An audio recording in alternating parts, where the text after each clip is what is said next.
Hey, what's good, Can't Believers? Welcome to another episode of the Can't Believe I Made It podcast. We are hitting you with another Mentorship Monday on this glorious Monday. I am your podcast host and high performance mentor, Desi Abeda. Oh my gosh. All right. So, the past couple weeks on Mondays, it's so funny. Let me give you a little bit of backstory real quick. So, my wife and I have actually we came across this really phenomenal app. So it's called Paired.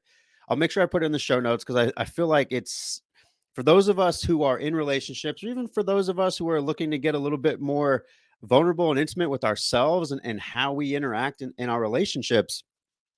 But the app itself is called Paired. So for the like I said, for those of us who are in relationships, I can't say enough good things about it. Anything that I do, oftentimes, I'm just really trying to test out so that it can help me and create more, I guess, health and interaction in the way that I interact with things. And so I came across this app about maybe a month and a half ago, and my wife and I have been really loving it. We've been really loving the prompting question. Phenomenal in that it gives you opportunities not only to connect but also to compete. And so so they have questions, things like, how well do you know your partner, type of thing. And it was really interesting because one of the questions, and all of these prompting questions are phenomenal because you can take them and just have conversations about it. And for those of us in relationships, for those of us who have been in relationships, you know that when you feel heavily connected, a lot of things in your life start to pan out, right? They start to kind of find their place if you're showing up in your relationship as your healthiest and highest self. So we were talking the other day, and one of the prompting questions was, Monday morning, how does your partner feel? And so, me knowing my amazing wife, I know that she has a lot of things in her mind that she's trying to coordinate and organize. And so, I had given the feedback like, you wake up on Monday mornings feeling super stressed, and I was definitely right because with these questions, you answer them and then you answer on behalf of your significant other, right? And so you'll answer them yourself, and then you'll answer what you think your significant other is going to answer. And the feedback that I got on a Monday morning, and this is something that we both agreed with. My wife had said before, as she was answering it, she had said, on Monday mornings, Desi's excited. Like he has everything in front of him, and he's just really excited. And so we had answered the same question correctly. And I say this to you is because every single Monday that I hop on here and provide these Mentorship Monday vids and pods, it reminds me that my habits matter. And it reminds me that consistency matters because for me, just doing this thing right here is going to prompt me to step into the next thing. It's going to prompt me to step into making sure that I'm caring for myself. It's going to prompt me into stepping into my story. It's going to prompt me into stepping into the TikToks that I'm posting. And so it's really one of those things on Monday mornings where it allows me to cascade into other things. And we've talked about time and time again about cascading habits. And I tell you this really, really long story because there's a couple things that happened this weekend. And I felt like if other people were asking for it, I felt like you as a pod family could really get value from it. So lo and behold, over the past week or two, I've had a lot of my clients kind of coming in with like, hey, life is happening. I got some curveballs. There's some health things coming up in the family. And so there's a lot of things that have come up on their side where they start to step into some of the shame of, oh my God, I'm not navigating my habits anymore. I'm not navigating my rituals. Am I going back to who I once was before I started working in the program, before I started working in the high performers elite? Like, what's going on?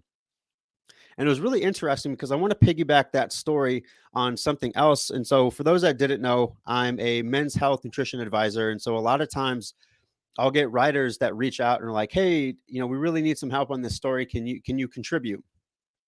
And so, one of the things that I got asked to contribute to was, "Hey, I'm writing the story about how to half-ass your diet. Can you give me some information or glean in on the psychology behind helping people just to navigate one or two things that are going to help to progress them?" And so that those conversations and everything that is going on with my clients currently has prompted me. This is my 4 minute and 45-second intro to half-assing your way to success. Right. And there's a reason why I titled the pod this way, because I feel oftentimes if you're just left to your own devices, you're not going to allow yourself to do something halfway, right? Because in many ways, as pod listeners, and you probably already know the messages by now, and if I'm talking to you and you're hitting me with, episode 91, and you're listening to this, and you're a fan, I love you, by the way. You also understand the role of perfectionism and the role of getting in your head. And I tend to find in a lot of ways that people would much rather not get started with something than do it halfway, because they have this expectation about themselves, and it's likely that you do as well, but they have this expectation of themselves that they should have already figured it out, that they shouldn't be struggling, that if life inevitably gives you a curveball, that you shouldn't even react to it, you should just keep going. And if I look at it, that's not very realistic. And so today, what I wanted to help you to do is to look at the concept of doing something half-ass. And I always think of my dad when I think about that. He, like, whether it was cleaning our rooms or clean, mostly it was cleaning. Right? Let's get real, Dad. All right. If you're listening to this, I love you. Happy birthday, my man. Um, but it's usually due to cleaning. And so we would oftentimes, get that feedback like, hey, is it done, or did you do it half-ass? And I figured it would be a really nice way. Homage to my dad. Like I said, it's his birthday today. Happy birthday, my man. But I tend to find that with most people that they are really uncomfortable with just getting something started or just navigating things that they know are going to work. And the way that I look at it, because your habits and your rituals do matter, is we honestly have to get real with ourselves. And when life inevitably throws you that curveball, or when you're sort of forced to do something half-assed because of whatever's going on, I want to teach you how to take a look at this in a different way, and not so much half-assing it, but understanding your behaviors and your rituals enough to know what you need and what you need to do in order to get your needs met. Okay. So let's take a look at our pillars. So if you're someone who is navigating better sleep, if you're someone who's navigating a new exercise regimen, right, looking to continue, same thing with nutrition. If you're someone who's really looking to be a healthier version of yourself in your mindfulness, in your mental health, and also if you're looking to be someone who's a creator, right, or an entrepreneur, or someone who's just has a really, really big project in their heart that they don't know how to get done, I want to encourage you to start taking this formula and start looking at, hey, on a day-to-day basis, how can I increase my baseline? Because even the feedback that I was getting with a lot of our high performance elite members of, hey, life was really, really hard, like I don't think that I got anything done. We have to ask ourselves, hey, with who you are compared to when you first started, has the baseline increased? Because a lot of times people get really, really in their head with, I don't want to go back to the way I used to be. And here's the beautiful thing: you're going to have to really try. You're going to have to and try to get back to who you used to be. Because if you've stuck with me up to this point, I mean, we're in episode 91. I'm hoping that I'm impacting you in a way where you're starting to look at your habits and your rituals. We're going to have to go back until, like, middle of 2021, when we first kind of started this rebrand and first started talking a little bit more about habits, to get back there. Because what I've asked you to do up to this point is to embody a different type of person.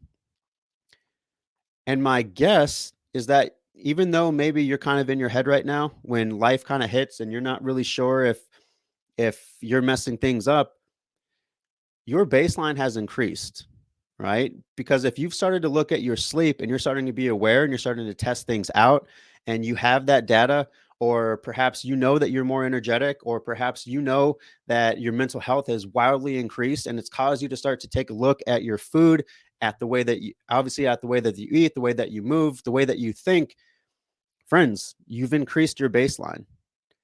So let's kind of take this formula the way that I use with my clients, and I want to help you to adapt it to yourself. All right. So the way that I like to look at, so let's kind of take one habit or one ritual that is on your mind right now. So this could be fitness oriented, this could be nutrition, this could be sleep, this could be your mindfulness, or this could be the systems that you're developing in your business or your creative endeavor. So what I want you to do right now is kind of just visualize that. And inevitably, when life kind of hits, we've talked about traveling already. I've had some people in my programs right now that have some health issues with family members kind of come up. And so we're just looking at ways that your life changes and how it impacts your rituals. All right. So let's take a look at one of those pillars or something that you're working on. And what I want you to do right now is I want you to strip it down. I want you to strip it down and I want you to get clear about what your baseline is. So when you first started, and I was just literally walking one of my clients through this past weekend, one of the things that we found in taking a look at his habits is that oftentimes he was really getting caught up in after dinner was done, he would go straight to the TV and then he would fall asleep watching TV. And then he wouldn't get to bed maybe until like 10, 11, or sometimes 12. And he was noticing that that was really impacting his sleep because he kept getting up at like 3 and wasn't able to get back to bed. And so we found right there is we started to establish a baseline. Okay, instead of putting yourself in front of the TV, why don't we do something that is a little bit more connecting, right? So maybe we have a family game night, or maybe you sit down and read, or maybe you go for that walk. Let's change it up a little bit. So let's recreate that baseline. Now, fast forward for probably 3 to 4 months later, we have the data and we know that his sleep has wildly increased. We know that because his sleep has wildly increased, he's eating better. And because we know that he's eating better, he's very aware of how he's moving. And his whole life has changed because of this. And I say this to you because I want you to start thinking about your behaviors in the same way, because the opportunity here is to strip down that behavior and to take a look and say, what's the first or second thing that I know how to do, that I know for sure in my season of life right now that I can do. So if it's sleep, can I get back to bed at 10 p.m., right? Or if it's nutrition, how can I plan for tomorrow's breakfast? If it's fitness, if I need some time to make sure that I have my gym clothes, or if I'm working out at home or whatever that is, what do I need to do? Is it that I need my gym bag right in front of my face as I get up? So when I look at it, it cues me or primes me to be like, all right, it's time to put this in my car and make sure I get done with the gym at this time. Or if it's your mindfulness, putting your journal right out where you usually go get your coffee in the morning. So you see what I'm getting at here, right? Because what we're trying to do as we increase the baseline, week to week, month to month, year to year type of thing, we also go back to be like, okay, what was that one or second thing that I did when I first started this? Because the beauty of this process, if you've been doing this more or less, trying to embody this new type of person, and you're in that range of 70 to 90 days, the reason why you're getting down on yourself is because you are recognizing the role of habit formation. You had no idea up to this point because those habits have started to automate. So instead of thinking of you doing things half-assed, I want to encourage you to think about, wow, this habit has automated, which means I've embodied this person, which also means that I'm bothered that I'm not doing this because I am a new person. So instead of thinking about when life happens, instead of thinking about, I'm not, if I'm not going to do this the 100%, that I'm not doing it at all, I want you to take a look back. I want you to check your ego, and I want you to think about that first or second thing that you did in order to get that habit or that ritual started. And it's no different when you're going back to things in your creative endeavors, right? As an entrepreneur, a creator, whatever that is for you, or a high performing individual in your given workplace, I want you to start thinking about what was that first or second thing that I know that if I did on a week to week basis, I felt really good about my progress, because that's what you're looking for. You are looking for, in which ways am I progressing? How am I getting better? How am I more aligned with who I want to be, so that my family, my work, individually, my mental health, like the way that I care for myself, all of that is progressing. My relationships, all of that. All right. So, all that being said, we're hitting you with another Mentorship Monday. We're almost at that 15-minute mark. I always try to make sure I'm done by that 15 minutes. So, before we leave today and start the week, I want you thinking about, hey, let's control the controllables. We can't control what is going to happen this week, but we can control how we interact with it. So in a lot of ways, being proactive on your side, doing some planning, being incredibly realistic about what you're able to do, and allowing yourself some accountability and some radical responsibility behind what you're doing, making sure that those things are done today as you're planning for it, so that you can have a successful week. All right. Love y'all. Catch you on Friday. Let's go.